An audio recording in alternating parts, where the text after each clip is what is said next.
Volume 1, Chapter 24, Rhode Island in the 1650s, Roger Williams's Shift from Liberty. With Williams gone to England, William Coddington discovered that it was not easy to impose absolute feudal rule upon a free people. The citizens of Aquidneck, led by Captain Richard Morris and Nicholas Easton, launched an armed revolt against Coddington in early 1652, threatening him and ordering his feudal court to disperse. Coddington, searching for yet another imperial armed force that he could rule and hide behind, turned in desperation to the Dutch, asking vainly for a troop of New Netherland soldiers to suppress the revolt.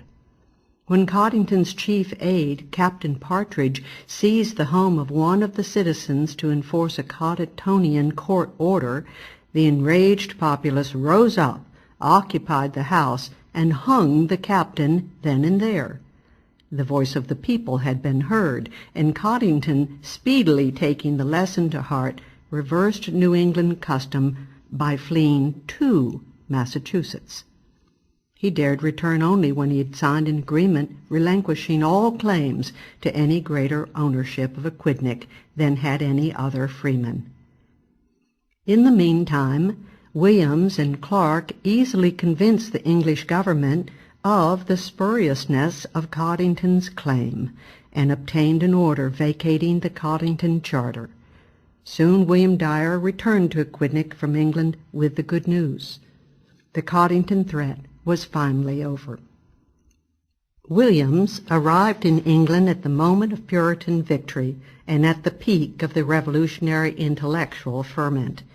The great libertarian leveler movement was at the peak of its influence, and religious freedom had given rise to many diverse and enthusiastic sects. Williams plunged again into intimate association with such liberal Puritan leaders as Sir Henry Vane and John Milton. The upsurge of libertarian views had led to a polarization of ideas among the Puritans, a polarization accelerated by the disruption that always follows the victory of a revolutionary coalition. The Orthodox Puritans, or Independents, headed by the Reverend John Owen, began to move toward a new state church of their own and toward the suppression of other religious views. The liberal wing of the Puritans, including Vane and Milton, moved in to battle this essentially counter-revolutionary trend, and Williams enthusiastically joined in this struggle. 8 years before, Williams's bloody tenet had been ordered burnt by the Presbyterians then in control of Parliament. Now his writings in behalf of religious liberty received great acclaim in Parliament and in the victorious New Model Army. This was especially true of his published reply to the Reverend John Cotton's attack on the bloody tenet. Williams's rebuttal was the bloody tenet yet more bloody, in which he denounced Massachusetts' persecution of men for their consciences. Williams also proceeded to a keen attack on the Massachusetts Oligarchy. A forced payment of tithes created a church leadership rich and lordly, pompous and princely, and gave it a monopoly on public office. Wasn't the insistence on compulsory church attendance a reflection of the fear of the rulers that, given a free choice, people's attendance in their churches would fall off? Williams pointed also to Holland's commercial greatness, continuing side by side with its practice of religious toleration, and he warned prophetically that the Irish question would never be settled so long as the laws persecuting Roman Catholics remained. Only full religious freedom, free conferrings, disputings, and preachings could reduce civil strife and bloodshed. Williams even pressed on from his insight into religious liberty to a much wider politico-economic libertarian view. The kings of the earth, he declared, used power over the bodies and goods of their subjects but for the filling of their paunches like wolves. These rulers, employing civil arms and forces to the utmost, pressed for universal conquest to establish rule and dominion over all the nations of the earth. But on the contrary, government's proper function is to secure to each individual his natural and civil rights and liberties, due to him as a man, a subject, a citizen. In another tract written in that exhilarating spring of 1652, Hireling Ministry None of Christ, Williams defended the idea of voluntary rather than compulsory donations to churches. He also declared, "I desire not that liberty to myself, which I would not freely and impartially weigh out to all the consciences of the world beside." Government's absolute duty was to ensure absolute freedom for each religious group. Williams's new writings had a twofold thrust and purpose: to advance the cause of Rhode Island liberty against Massachusetts, and at the same time to wage the good and general fight for liberty against tyranny in England itself. The major complementary tract setting forth a specific case for Rhode Island, as well as a Baptist defense of religious liberty, was John Clark's newly published Ill News from New England.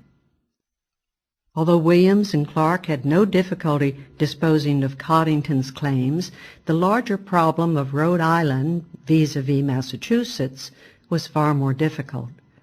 For the crucial decision on which way the Puritan Revolution would turn rested not with Williams's friends, but with Oliver Cromwell, head of the New Model Army, and a centrist torn between the flaming principles of the Liberals and a conservative yearning by Orthodox Independents and Presbyterians for a swing back to statism.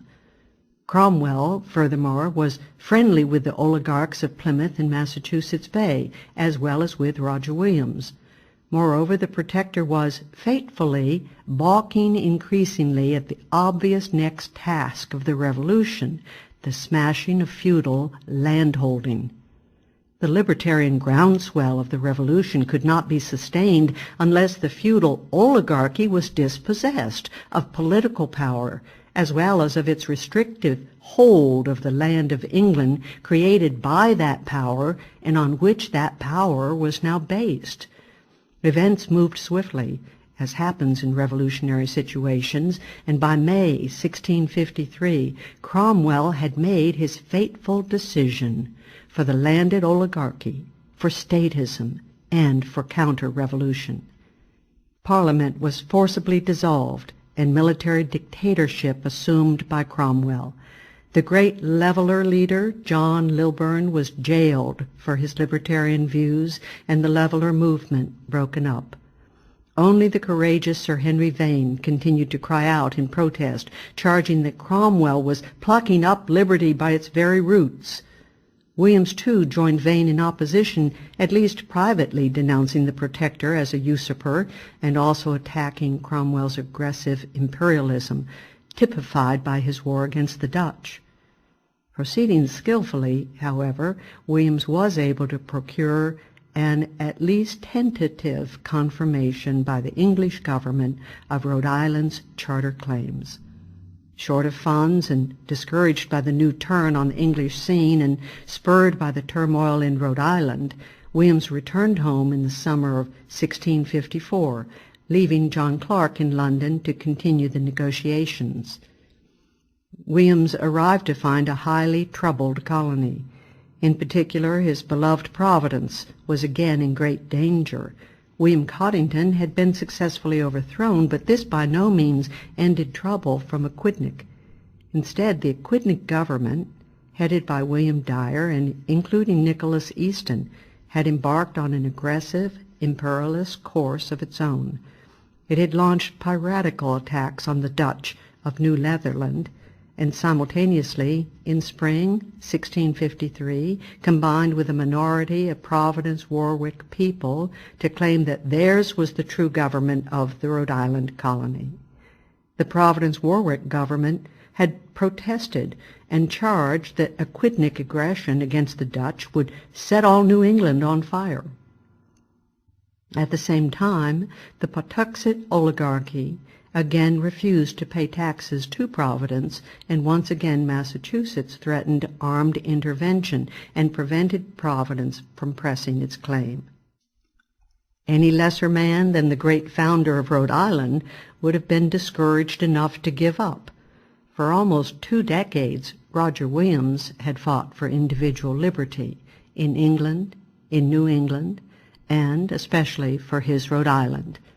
And now England was retrogressing, and Rhode Island was rent in civil strife. But the great peacemaker, who had conciliated so many disputes and conflicts with the Indians, now used his powerful influence to bring the various factions into conciliatory negotiations. Rational persuasion, and not force, was his instrument in obtaining agreement and a new unity in the colony. Williams's main task was to bring into the negotiations a reluctant Providence, disgusted by the piracy conducted by the dire Eastern rulers of Aquidneck against the Dutch. Finally, each of the 4 towns agreed to choose 6 commissioners for conciliation conference, which met at Warwick at the end of August 1654. The decision of the conference was at once a victory for Williams and unity, and a complete defeat for the Easton Dyer faction. Reunion of the Rhode Island colony was achieved, and all the laws of Aquidneck since the Coddington usurpation were eliminated, thus restoring the old pre-Coddington dispensation to the colony. Coddington himself formally submitted to Rhode Island authority 2 years later. Roger Williams was then elected president of the reunited colony. Even the Pawtuxet troubles were finally fading. Benedict Arnold, son of William and leader of the Pawtuxet Oligarchy, finally abandoned the oligarchy's long search for outside armed intervention, renounced Massachusetts, submitted himself to Rhode Island, and moved from Pawtuxet to Newport. However, the actual reunion of the rest of the colony with Pawtuxet did not take place for 5 more years. A year later, 1655, Oliver Cromwell greatly helped settle the outstanding issues by sending a formal message to Rhode Island, confirming its right to self-government under the Charter of 1644. On this happy event, Williams wrote to Vane on behalf of the town of Providence. Vane had written to Rhode Island wondering why the colonists had fallen into such disorder. Williams replied for Providence that Rhode Island has long drunk of the cup of as great liberties as any people that we hear of under the whole heaven. Possibly this sweet cup hath rendered many of us wanton and too active. Rhode Island, Williams pointed out, had been spared the Civil War of England, the iron yoke of wolfish bishops, and the new chains of Presbyterian tyrants, nor in this colony have we been consumed with the overzealous fire of the so-called godly Christian magistrates. Williams expanded this recital of Rhode Island liberties to include the political and economic. Sir, we have not known what an excise means. We have almost forgotten what tithes are, yea, or taxes either, to church or commonwealth. It was at this very moment, the moment of triumph, that Roger Williams made a radical and fateful shift in his thinking and actions. From a fighter for liberty, Williams suddenly became a statist and an invader of liberty. From a devoted advocate of freedom of conscience, Williams became himself a persecutor of that very conscience. What was the reason, or reasons, for this sudden turnabout, this betrayal of the causes for which Roger Williams had so long devoted his very life? No historian can ever look completely into the soul of another man, but he can make some judicious estimates. We may note several probable reasons for the shift. First, there is the subtle corruption wrought by power, even upon the staunchest libertarian. In the last analysis, power and liberty are totally incompatible. and when one gains the upper hand, the other succumbs. The heroic fighter for liberty, out of power, is often tempted, once the reins of command are in his hands, to rationalize that now order must be imposed by him, that excessive liberty must be checked by him. Williams had been president of Rhode Island only once before, in the 1644-47 period, when there was hardly any government in the colony. As soon as the colony was formally organized in 1647, Williams had been happy to retire to the private life of a successful fur trader. He had then only emerged from private life to go to England to save the colony. It was only now, in effect, that he was assuming the political post of head of Rhode Island. A second reason was the coinciding theoretical error that Williams had made in his letter to Vane, that what Rhode Island had been suffering from was an excess of liberty. The sweet cup hath rendered many of us wanton. On the contrary, the conflicts in Rhode Island had been caused not by too much liberty, but by too little. The land monopoly and the treachery of the Patuxent oligarchs, the Coddington attempt to impose feudal rule, the continuing imperialist pressure of Massachusetts and the United Colonies. It had only been the remarkable sturdiness of the libertarian tradition in Rhode Island that had kept the colony free despite all these dangers, and it had enabled it to escape them at last. And the thought and life of Roger Williams had been perhaps the chief ingredient in that tradition. But that great tradition, strong enough to surmount other periods, was not strong enough to survive its betrayal by its own leading architect. A third reason for Williams's shift was undoubtedly his discouragement at the retrogression of the libertarian movement in the mother country. Williams had been one of the great lights of that movement, and it in turn had inspired and nourished him in the 1630s, the 1640s, and on his last visit to England. But then it had been an exciting, rising movement. Now, because of Cromwell's betrayal, it was rapidly losing heart and being put to rout. Was the now aging Williams strong enough to keep his convictions at the same burning pitch? Was he strong enough to resist all the temptations to follow the Cromwellian path? Evidently, the answer is no.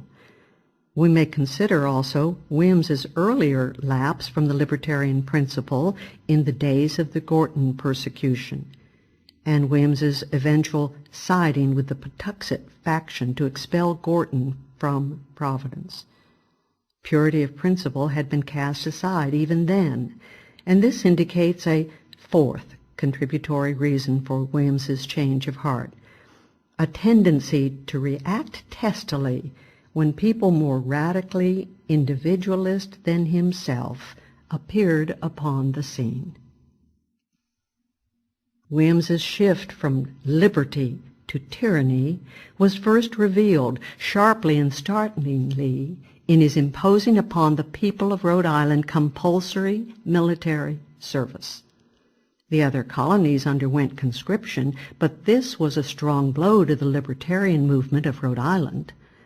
Driving through a compulsory militia bill and the selection of military officers in a Providence town meeting, Williams precipitated vehement opposition. The leaders of this libertarian opposition were the Baptists, who denounced the bearing of arms as unchristian and conscription as an invasion of religious liberty and of the natural rights of the individual. This opposition was itself radicalized by the crisis precipitated by Williams, and the logic of the pacifist opposition to conscription and arms-bearing led them straight to the ne plus ultra of libertarianism, individualist anarchism. The opposition, led by Reverend Thomas Olney, former Baptist minister at Providence, William Harris, John Field, John Throckmorton, and Williams's own brother Robert, circulated a petition charging that it was blood guiltiness and against the rule of the gospel to execute judgment upon transgressors, against the private or public weal. In short, government itself was anti-Christian. The emergence of William Harris as an anarchist was a particularly striking phenomenon.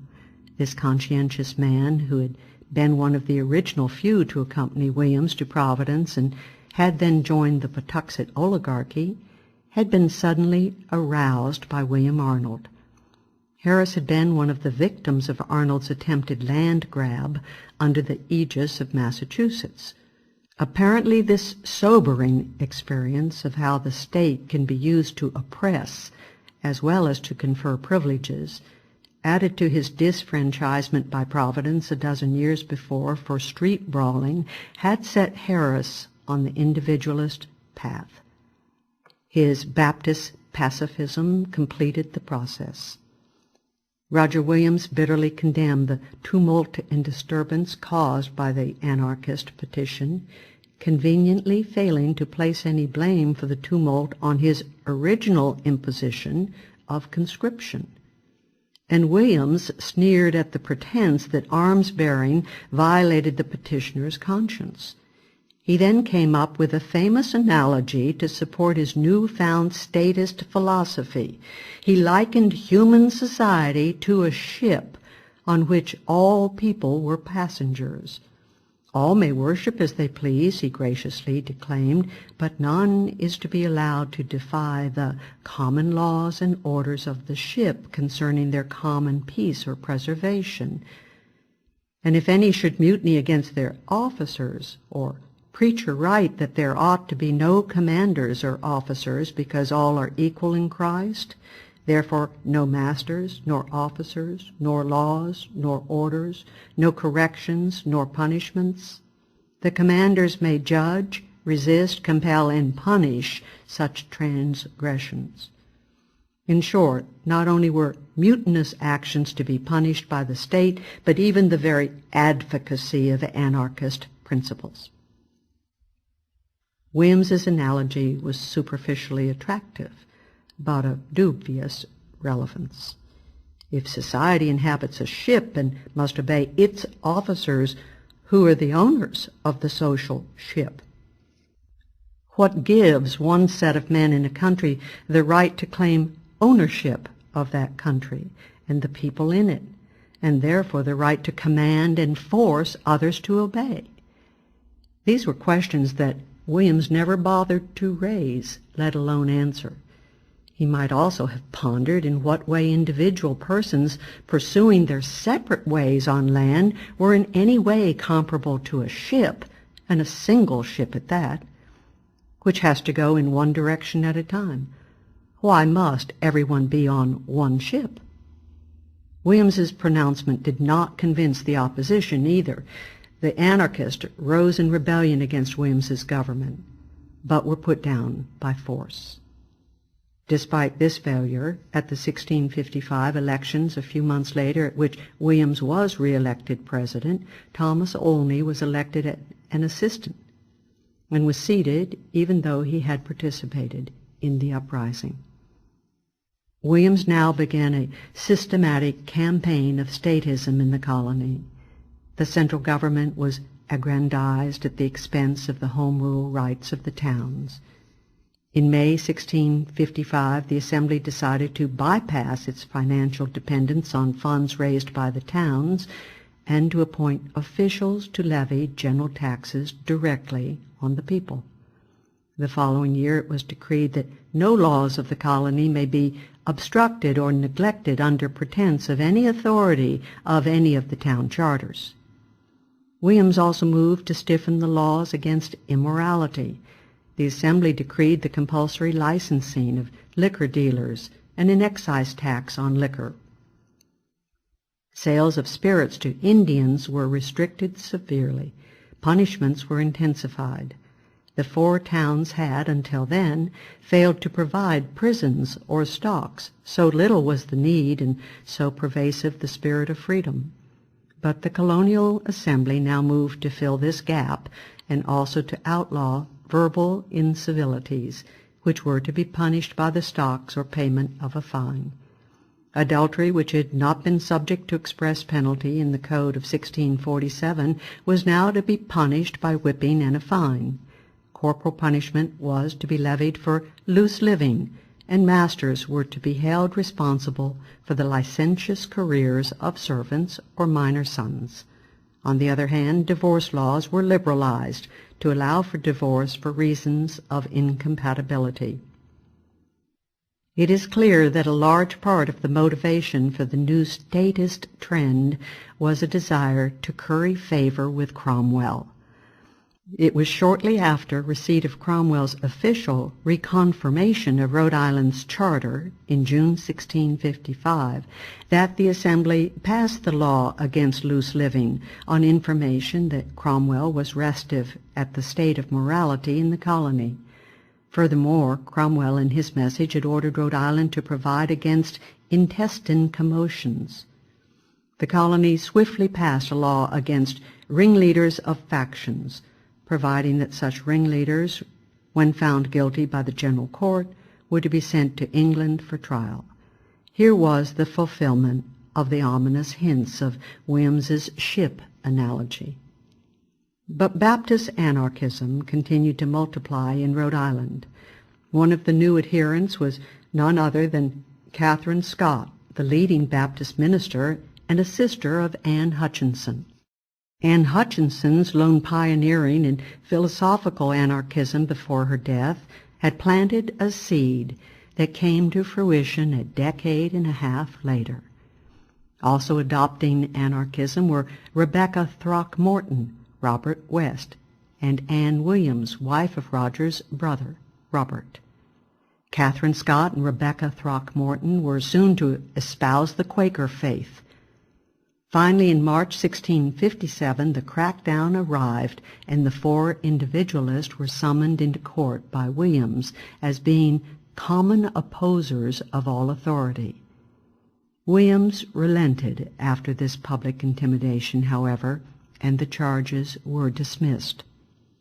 Meanwhile, Williams's relations with Patuxet had undergone a subtle but significant change. A former aggressor that many times had called on Massachusetts to crush the colony, Patuxet now became a relative island of liberty, resisting encroachment from Providence. Apart from its oligarchy in land, Patuxet had managed to avoid paying taxes either to Rhode Island or to Massachusetts Bay, and was content to live in liberty from immorality laws or from laws against trading with the Indians. It was now Williams who began to agitate aggressively for a joint Massachusetts-Providence suppression of Patuxian liberties and for the forcible end to Patuxet secession.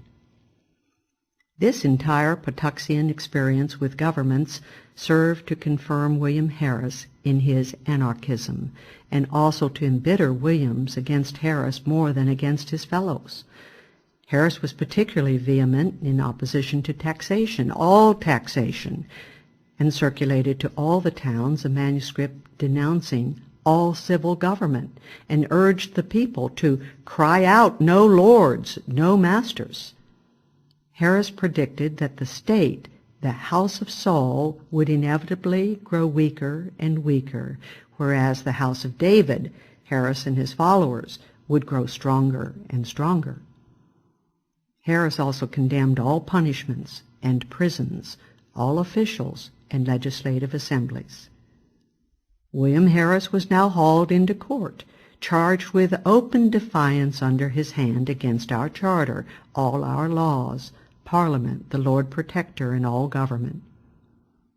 Harris, instead of quieting down under the intimidation as had Mrs. Scott and the others, swore that he would continue to maintain his anarchism with his blood. Persistently refusing to recant, Harris repeated his interpretation of Scripture that he that can say it is his conscience ought not to yield subjection to any human order amongst men. The General Court found that Harris was guilty of being contemptuous and seditious, and he and his son were heavily bonded for £500. The evidence was sent to England in preparation for a trial there for treason. The treason trial never materialized, but only because the ship carrying the evidence to England was lost at sea. Harris was finally sufficiently cowed, however, to abandon his anarchism, and he turned instead to a lifelong harassment of the hated Roger Williams through litigation of land claims. Williams retired from the presidency in 1657, and a year later Patuxet was reunited with the rest of the colony.